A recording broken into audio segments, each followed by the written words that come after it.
The most common sports injuries I would see usually relate to instability of the shoulder, especially in collision sports. We have so many rugby players in this country, and obviously rugby sevens is up and coming, and in the Olympics we have Gaelic football and hurling. So there's a range of shoulder injuries that can happen in sports, and we take care of all of them. For more recreational athletes, if you're out there on your own, a good place to start is probably with your GP, because they'll be able to assess whether this is something that can be sent to a physiotherapist or whether it's something that needs to come directly to us here. We're always happy to take direct queries as well. So patients can contact us here at UPMC Sports Surgery Clinic. And we have the sports medicine department, and we have orthopedic specialists in each joint.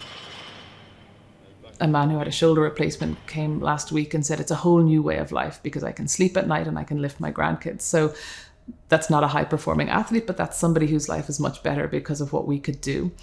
It's also very rewarding when you have the elite athletes and you see them get back to the same level they were at before their shoulder surgery. We have colleagues in lots of different orthopedic subspecialties, so I'll often consult with a spine specialist as well if I think somebody may have a neck problem, or the pain specialists. The physiotherapy department has a really advanced shoulder team as well. So sometimes we put our heads together to come up with the best plans, and usually that involves discussing the whole thing with the patient, or if it's a younger athlete, for example, it might be with their parents also, or their coach or their physiotherapist. One of the big challenges is knowing when an athlete can safely return to play, particularly in contact and collision sports. The traditional ways of knowing that were just arbitrary timelines, depending on the type of surgical reconstruction. But there's a lot more to it.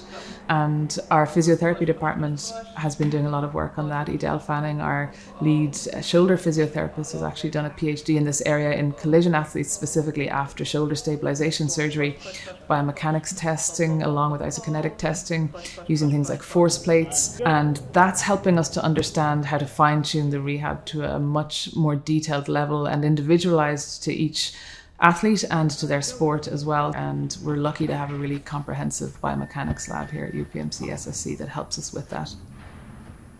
I think it's really important that we measure the outcomes of our surgeries. It's not good enough that the surgery seems to go well on the day or you're happy with it. The patient has to be happy ultimately. So we track these outcomes, and this helps us to plot their progress, ideally 1 year, 2 year, 5 years, so that we're delivering measurable outcomes, and we can then advise future patients what they can expect as well.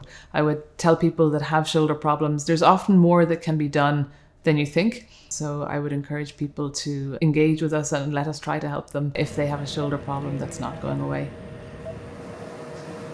We are not just for elite athletes, although we do really take a lot of satisfaction and a lot of pride in taking care of elite athletes, right from professional rugby players, Olympic athletes. We are equally as proud of the people who are in their 80s and 90s and need joint replacements.